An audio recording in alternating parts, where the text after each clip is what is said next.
Just the Tips. All right, everybody, it's Adam and Mike here at the virtual Just the Tips studio. Getting closer, man. Yeah, dude. How's it looking, man? It's getting there, for sure. Again, we got the TV hung. We're working on some launch monitors, some hitting bays. We got some AstroTurf coming, which I appreciate. Nice. Thank you very much. Yeah. All right, I'm man. here at the gym, so this is what I got. You look like you're in prison. Are you being detained against your will? Sometimes it feels like prison, especially when I'm here all day. I was here at 5 a.m. It's 5 p.m. and I'm still here. So I got you. Are you tied to that piece of equipment? Are they coming in to waterboard you later or what? no, I'm good. It just sometimes I feel like I am a piece of equipment in here. I could be. So it's funny because to play golf in the middle of the day, sometimes you have to schedule time out of the gym. But you've been in at 5 in the morning. You have clients coming in at 7 o'clock at night sometimes, right? Yeah. So a lot of times, if I want that like noon to like 3 time, I gotta like block it off on my schedule. Otherwise, I'm not getting out. Mrs. Paddock knows that because in the summertime she's like, "What's he doing? Trying to get a workout." And I'm like, "Come play golf with us." She knows what I'm doing. So what do we got? Episode 68. 68, man. Yeah. All right. Well, the next episode is going to be a very special episode, episode 69. Make sure you tune in because we'll have a special guest on here. But you said nobody cares, said not to ruin it, right? I didn't say that. I said when we're doing that, it's going to be cool. But talking about it, we'll just let them know when it comes out. All right. Well, we got more important stuff to talk about. But first, let's give a shout out to our sponsors. So our title sponsor for the Just the Tips podcast, MyMedicareNY.com. That's MyMedicareNY.com. Title sponsor of Just the Tips. If you're 65 or approaching 65 and you need some help navigating the ever-changing world of the national and New York Medicare system, give these guys a call. As a U.S. citizen, you've earned the health insurance, but there's parts of it that are free. There's parts of it that you have to pay for. There's parts of it that they get changed in the future. And long story short, though, is Mike and his team at MyMedicareNY.com. They're the experts. They're going to walk you through it. They're going to make it real easy for you to understand. If you got the right plan, they'll tell you. If there's a different plan you need, they'll tell you. They might even be able to save you money off of your supplemental product. So, guys, just check the link down in the description below. Super easy, free consultation. There's no harm. Just go on there, check, and make sure that you're doing everything right, and they will take care of you guys. There you go. So, like I said, dude, we talked balls last week. Did we have an upcoming a lot of golf? Did you buy new balls? Dude, so just got back from Massachusetts and was in Golfer's Warehouse, of course. Content coming soon of that. Okay. I forgot to screenshot my list from last week. If you guys didn't check out last week's schedule, go ahead and check that out. We have a link in the description to a quiz that will help you get fitted for which golf balls are best for you. Me and you are actually in the same range. So you were Chrome Softs, right? Chrome Soft. Just Chrome Soft. Yeah. Not like a Chrome Soft Tour or anything like that, right? So I checked for those. Yeah. They didn't have a dozen. They didn't have 1 dozen of white tri-tracks. They did have 24. 24? Really? Yeah, does that sound right? 24? But it was like a square box. So what did they do? Like, what do they do? That would be I've never seen that. 8 stacks. 8. Yeah, it was weird. And it was $99. And I was like, maybe I'll get them. Maybe I didn't. I didn't get them. I don't want you to get excited. I did not buy them for you. My love language is golf balls. So I went to the list, and I did get. I got a new ball that I've never played. I'm not going to tell you what it is. You'll see it this weekend. But I just picked up a new ball because The old ball that I used to, like my go-to ball was TP5X. Right. And TP5Xs are not on that list. TP5s are. Okay. And I always played Pro V1X, and those are not on the list. It's Pro V1. So I said, I'm going to get this other one. I'll play Pro V1s when people give them to me, or I find them, or I'll get a dozen for Christmas or something like that. I'll play them. Yeah. And I like them, but I've played them before, right? I played TP5s. I played them before. I'm going to try this new ball. So we're going to test it out and see how it goes. All right. You're not going to tell me what it is, but I'm going to take a guess. I'm guessing it's not the Volvic Vivid. We've Not the decided Volvic Vivid. Do I look not. like a Volvic Vivid kind of guy? You don't want the answer to that question. You don't want me answering that on the podcast. With that said, though, I'm going you. I could imagine you being a Bridgestone guy. I could imagine you and Tiger, you and the guy from St. Andreas, Bridgestone guys all the way. So, like I said, we won't find out. We're playing this weekend. So when you tee up that new Bridgestone, I'll say I was right. I can see you. All right. So I'm driving on the Mass Pike today, and I'm looking over at this guy who was driving in the left lane, which is basically Adam, and I'm just like looking at him. I'm like, this guy looks like he plays a Volvic Vivid. That's how he drives. You drive like you look like you play like a Volvic Vivid. Me? That's the new insult. No way. Yeah, exactly. You too. But that's why I won't let you drive the car either. You brought up something this morning about driving in a car. I was like, no, dude, you play a Volvic Vivid. You're not driving a car. So let me guess. It was a 14-year-old gray Toyota Prius, right? One wobbly wheel, right? No. There was a lot of bumper One stickers. higher up than that. One higher up than that. The worst car on the road. What's the worst car on the road? The worst driving vehicle. It's a white Subaru. White Subaru. Any model, any year, any style, white Subaru. Yes. All right. I gotcha. There's a lot of WRX fans out there right now that are arguing with you. Yeah, anyway. no, not those. All right, not those, okay? Not those ones. Not the rally car? Yeah. All right. So, all right, let's get into this, dude. We got something really important that we want to talk about. So we're working our way through fitting, right? So now, at this point, if you're following along, you should have taken the test and be fitted for your ball, right? So you got the ball, by the way, saved me about $8,000 this year when Jamie found out the ball she should be playing is $19 instead of $60 a dozen. But one of the important things, and we've seen it come up a lot lately, is proper grip fitting, right? So as you start your season, if you're playing 100 rounds a season, or your clubs are a few years old, grab those clubs and grab yourself some shaft wipes. And if that grip is not tacky, if it's not sticky, you have an opportunity not only to replace your grips, but also get fitted for the right grips.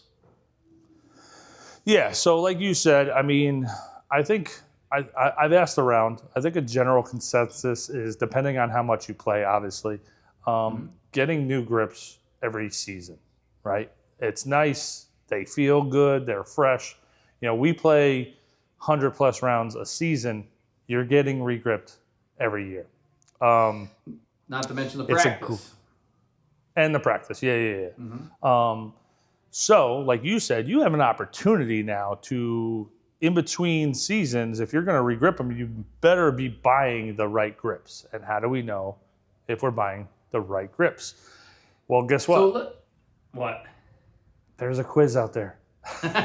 So before we dive into the quiz, let me ask you, in the past, when you re-gripped your clubs, what did you do? What was your process? Was it color? Was it manufacturer? Was it style? How did you determine what kind of grips?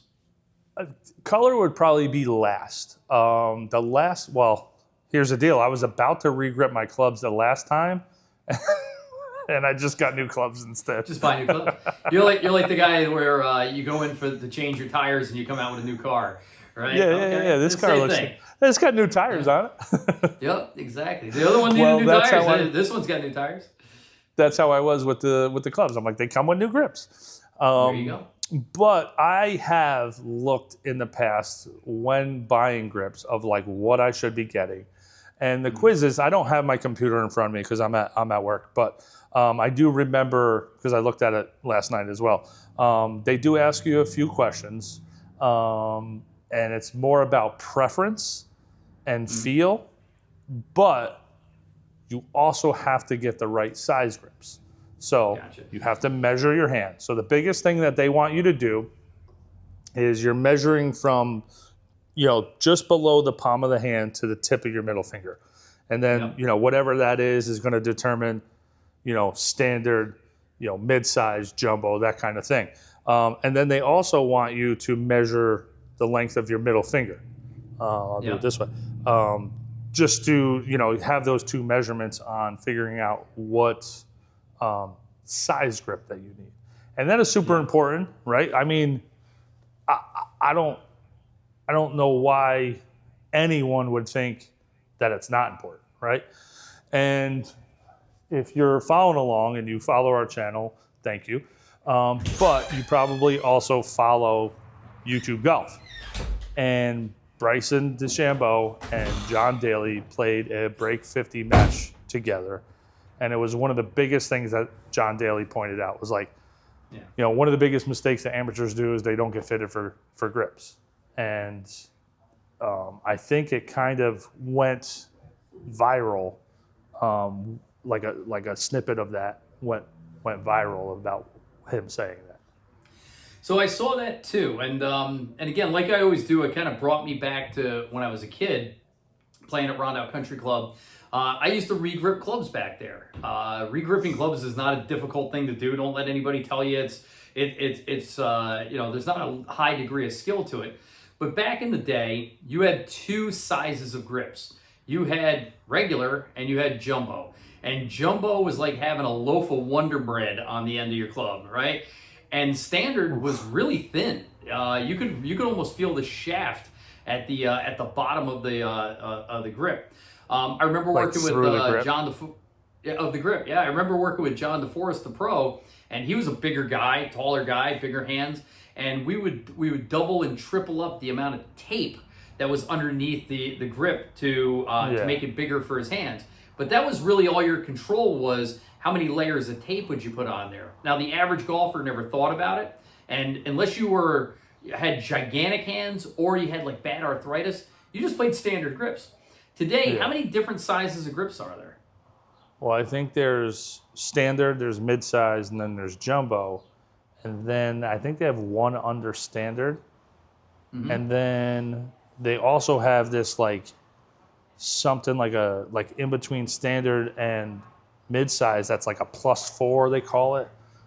There's a bunch of different variations. Then there's some that, like especially in these quizzes, that if you, like depending on your hand size, if it's kind of like this in-between hand size, they tell you to like double wrap the tape underneath. They're like telling you in these quizzes. So I guess that's a big thing. So the nice thing is for the quiz, you don't really need a quiz. If you're going to get new grips, just like you would go buy new shoes, go get the right size, right? You wouldn't buy the size, 2 sizes too small or 2 sizes too big. You'd get the right size. Today, you go see your. I will say this, right? So a lot of the places, especially Golfers Warehouse that I was just at, they have those little. Ooh, sorry, I dropped you there, buddy. They have those the little handles with the grips on them for you to feel. Mm-hmm. Right. I don't like that. I want to feel them on a club. I want to feel what it feels like on a club with the weight. I think you're getting to the other point though, and I know what you're saying. It's like the grip and then like 4 inches of the shaft coming down out of the grip. But when I say there's no weight to it. But when I say size, get the right size, whatever the right size is. But then we get into the other thing, right? So when I was a kid, there was only a couple of styles of grips. There was tour wraps, which were black and they were like old leather, but they were made of rubber, right? And it was like twisted down. There was no cords, half cords, and full cords, and that was the amount of it was just that the cording that was in there. And if you were a full core guy, it meant that you were a contractor and you had calluses that were you could bang nails in with your hands. And if you were a delicate guy who didn't have any calluses, you'd get no cord, right? Those were your options. today, I mean, just for lack of a better something to do, punch in on Amazon golf grips, and you see there's 5,000 different styles, and then inside each style comes the thing. So this is where I think when you're saying is hey, I really want to feel what that feels like. It's more about the style, what it's made of, what all those things, rather than the size. I would guess that's. I want to say maybe not style, maybe material. Obviously size, right? So let's go size first, right? Like so, you got to measure the hand and the finger, and that'll determine whether you're standard, mid-size, or jumbo. And then you go. Now these quizzes start asking you what your preferences are, right? So when you have, hey, I like moisture, I need moisture wicking, right? All right, yes or no, or I kind of want, I want that tacky feel, or I want moisture wicking, or kind of a combination of both. Those are three different materials that you would choose from. So if you pick, I like the tacky feel, then it sends you on to the next question. If you pick, I would need the weather one, right? If you live in Puerto Rico and it rains every other day, then you need something like that that's more, secure for that. And then it sends you into a questionnaire that way. You know what I mean? And then it goes into like what you were saying. Yep. And then there's softer ones. I know the Governor plays a very soft grip, even though he's got a jump or a larger a mid-size or an oversized grip. It's very soft. And the grips are really expensive, and you go through them really quick. I play the Golf Pride. Just like a Titleist. I think Golf Pride is probably the number one grip in golf. They're not inexpensive, but they really hold up well. I think they're kind of all performance. They're not inexpensive. They're not that's what I said. Inexpensive. This is what he's saying is they are expensive. Yeah, because you start talking $15 a grip by 10 clubs, $150 bucks. And then Dick's or the PGA Superstore wants $7, $8, $9, $10 to put them on. All of a sudden, you're $250 to regrip your clubs. So I will say this. Yeah. I will say this. Most places like Dick's, PGA Superstore, I never got a club regrip there. I have gotten a club regripped at Golfers Warehouse in Massachusetts. Both charge you a fee. Now, Golfers Warehouse was like $4, regardless of if you buy it from them or not. It's $4. And I think PGA Superstore is the same way. It's probably a little bit more. Dick's, when I did get my wedges, I had my 54 and my 58 regripped. If you bought the grip from them, installation was free, which was really cool. You know where you should get your grips done? It's a little more expensive, but it's worth it. Is in San Juan, Puerto Rico, by the Master Club fitter Hector Blanco. It's the flight and the hotel are the expensive part, but the rest other than that, it's not too bad. Very, very reasonable. But here's the thing: is again, like when my kids were small, I'd change out their grips every season for two reasons. One, they always wanted a special color. Maddie wanted purple and Eric wanted, black and red like Darth Vader. So you could buy the cheaper grips, kind of knowing that you were going to replace them every year. So you start buying grips, Amazon closeout, colors and stuff like that, $2, $3, $4 a grip. But if you're getting into performance and you're going to play a zillion rounds, those, $12, $15, $18 grips are the way to go. Now, the other thing to keep in mind, too, is you say, okay, well, I'm the weekend golfer, or, I play in league once a week. I can use the cheaper grips. They dry rot. They dry out, and they get flaky and weird after a season. They flake and start getting all over your hands and your gloves. Yeah. So, again, if you're picking those, the more expensive ones are going to last more seasons. They're not going to rot out. I mean, again, you're leaving your clubs outside in the winter under the porch. They're not going to be great. But in general, like I said, Titleist golf ball, Golf Pride grips. You want the $2 grips. It's the Volvic Vivid of grips. All right, so let's go into this as like your options, right? So when you go into stores like Dick's or PGA Superstore or Golfers Warehouse or even your local head pro, right? Yeah. And don't get me wrong, your head pro can do this for you. It's the measurement is obviously the most important. Then it goes into preference of feel, whether or not you, like you were saying, like soft or firm or weatherproofing or, whatever it is. And then it turns into color, right? Like color to me is last. Like I saw a set today that was perfect black and gold for the Just the Tips channel. So then I started looking at it. I was like, oh, let me look at these and let me see, because I'm mid-size. So I'm looking. They had them in standard. I'm looking over here. I'm looking. All right, let me make it to the mid-size section, and I don't see any black and gold, right? Guess what? Just because they're black and gold, I'm not getting them because they're not the right size, right? I do like the half cord, so let's explain what half cord means. You want to explain it? Yeah, I mean, I'm for lack of a better term, they weave a fiber into the grip that's exposed through the rubber.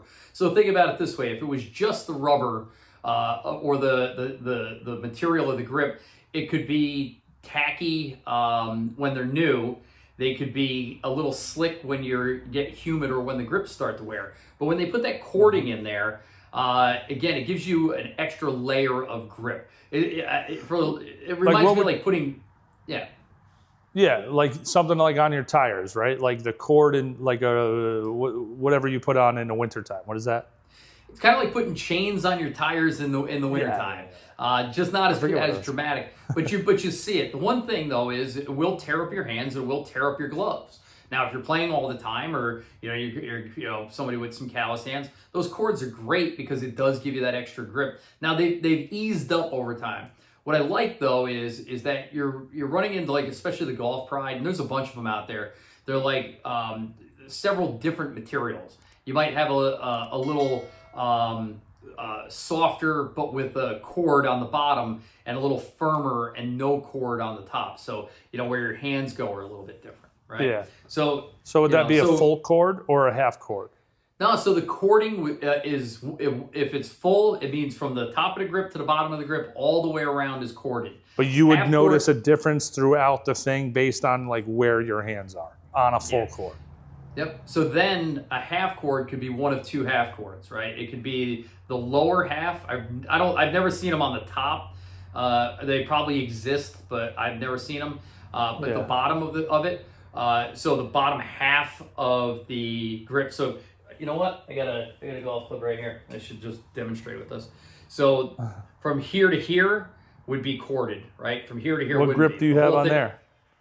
This is one of Maddie's old ones. So this is a TaylorMade. It came with the club, right? Yeah. But the other ones are bisected, right? So half of it, the bottom would have the cord and the top wouldn't, right? So that's the other way it could be half corded. That's a little more old fashioned, but you still see them out there. And that's mainly because you have the glove on the top, right? You have your glove hand on the top and a bare hand on the bottom. So now on your bare hand, you have some feel and some control of that. Well, it's where your fingers are in the grip, right? So when you think about it, like, you don't have a lot of pressure other than your thumbs maybe on the top of the club, but the grip is actually in your fingers, even when you have 9 instead of 10.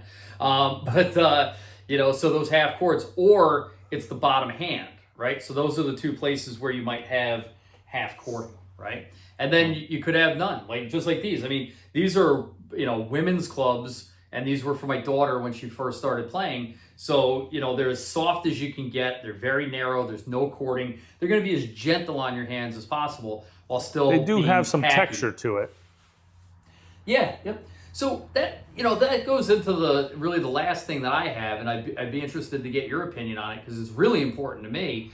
But how important is the design of the club or of the grip for you? Does the design don't care? Okay. All I care about is performance. Well, for me, it's wicked important, and I'll tell you why.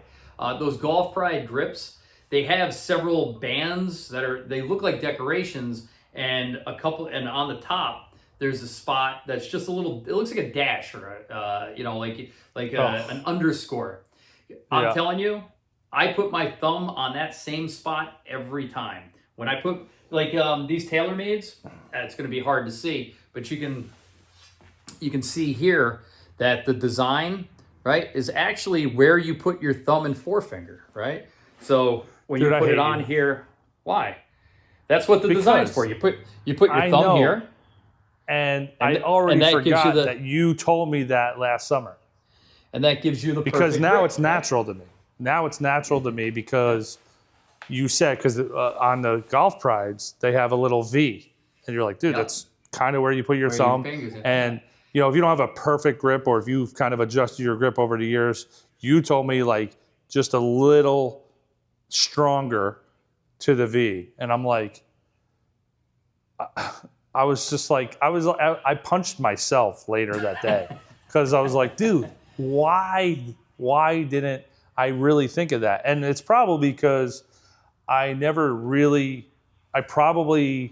most of my grips are probably like the one you have there where it's original manufacturer grip, right? TaylorMade doesn't really do a ton of designs on theirs. Honestly, when you asked this question, I thought you meant like on that TaylorMade, they're probably diamonds, right? I can't really see it, but yeah, they're diamonds. That's kind of what I thought you were talking about with design, but you were talking about the lines, all those little things. And yes, they do make a huge difference when you I'll give you an it. example. When I had my 770s, they were stock length, and I'm not a tall guy. So I would always choke down. So there's a dot on there, and I knew when my thumb covered the dot that I was in the right spot, right? So I had the Ping I-530s custom made, and they're a 1/4 inch short and 2 degrees flat, right? It's not a big difference, right? But my thumb now is on top of that dot on the golf pride grip, right? So yeah, but remember it took you like 2 or 3 rounds to I don't have to choke up on these anymore. 100%, I was thinning the ball. Now, the other thing, too, is when you got the ball above or below your feet, right? So, like my 3-wood, that one's like really delicate. You know, if the ball's an inch below my feet, I gotta bend my knees or grip up on the grip a 1/4 inch. You know, if the ball's above my feet, I might grip down an inch or 2. But using those designs on there helps you adjust to where it should be, at least to some degree, at least to me, But I mean, this is part of the reason why I wanted to do this podcast, because this should be common sense. Like, this is the one part of the club that you're touching that's going to help you hit that ball consistent, straight, how you want to. And it's highly overlooked. Yeah. So I was one of them. Yeah. Think about back in the 1940s and 1950s. Ben Hogan, arguably one of the greatest golfers of all time. He was really was like nuts about the grip, about what would happen if you adjusted your grip. But they didn't have any marking on there. They literally had leather bands wrapped around, a hickory shaft or eventually glued to a metal shaft. It was like, that tennis racket wrap, right? But he knew, and he said it in his books 100 times, in his articles. If Jack Brino was here, he'd tell you just what you said. Your only connection to hitting the ball is where you grip the club. It's the most important thing you do. And like you said, highly overlooked. Highly overlooked because, everybody sees that shiny head of that TaylorMade or that Ping or whatever, and they're like, oh, these are the ones. Yeah, get me that. Yep, cool. Well, what about the other end that is the part you're actually touching? You know what I mean? Yeah. Yeah. It's and I'll be honest. I remember last summer being at the driving range at Ascot, and I was I don't know what I was doing. I was probably hitting 1,000 balls, and I needed to take a break, and I just sat and kind of watched, and I was just kind of thinking, and I was watching you, and I kept looking over at your hands and your grip because you kind of have that little trigger finger down there too. And I started asking you some questions, and then you started giving me some more information about that finger, and then the V, and all of these things, and I was like, wow, to be honest, nobody's ever gone into that much, that small of a detail when it came to the golf swing. Yeah. But like I said, it's the foundation of the golf swing. So, but you got to check the bloopers, guys. I have a blooper reel from 2024 of Adam trying to be the index finger and the Yeah, I don't know what all the fingers are called unless I sing the song about the three little piggies, you know. So, but so listen, I'm gonna man. put that up in the corner. We wanted a shorter podcast today. Bottom line is, today we're shooting this. It's the first day of spring. The weather in the Northeast has been unseasonably nice. If you haven't been out yet, you're going to be out real soon. But take this opportunity. Take a look at your clubs. We don't have a grip sponsor. We should have a grip sponsor. But it's the first thing you should look at, right? Hey, are my grips in good shape? Are they the right size? Am I gripping them right? Answer those three questions for you and start your season off on the right foot. The right Measure your hand, right hand. Right? That's the first thing, right? Measure your hand. And, Yep. it's a range, just like the length of your clubs, right? And we can talk about that on another podcast. But, standard length of club covers most people that are like 5'7" to 6'1", 6'2", something like that. It's a range. Same thing with the hand size. Well, as we move down the club, I mean, naturally, the next thing we talk about is shafts. Same thing. There's a zillion different types of shafts. There used to be gender-specific shafts. That's not another really podcast, dude. Another podcast. But, exactly. I'm just saying, and length. So Yep. hand size. If you're anywhere between 7.5 to like 9 inches or whatever, that's one size. And then whatever. Check it out. I'll put the link in the description below. Check that out, guys. Make sure to like and subscribe because we're going to be coming out with a ton more of information about these very specific things that's going to help your game. There you go. And, listen, if we can get a grip sponsor, that'd be pretty sweet. It would be. Again, listen, I know we want to cut this short. You and I got some travel to do. We still got a lot of stuff to do. You packed yet? No. No? Me neither. So No, I don't need that much. Just need like 2 days of stuff. I know. But again, I'm very excited. But I can't wait to look good. I might have to do a little wash. Let's do this, though. Sponsors real quick. Go to golfleague.com. Hit on Saturday Skins. Go to their producers page and take a look at the shirts. Saturday Skins shirts. They come in extra small all the way to 6X. They're UV protectant. They are an everyday wear on the course. And so good. Bold designs, awesome colors. What do we say? Buy your shirt. Buy your shirt, right? Bay Cigars, buy your cigars.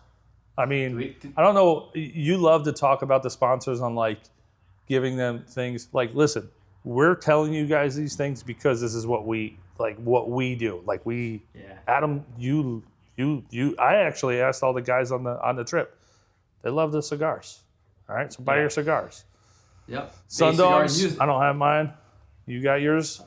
Wore them today. I gotta get a couple of new pairs. It's been it's just one of those things I'm procrastinating. I love my Sundogs. You got a bunch of pairs though, man. So awesome. And it's crazy because like whatever the new one is, I love it just even more than the last one. There you go. Shout out to Shaft Wipes.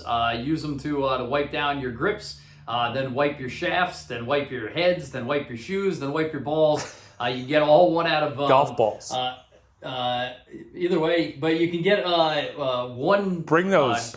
One cleaning cloth. I will. One cleaning cloth will do the whole thing for you. So speaking of, I need those because my 54 grip. I need to get the 54 regrip. So I need the shaft wipe that'll hold me over until I get it regripped. Well, here's your old one.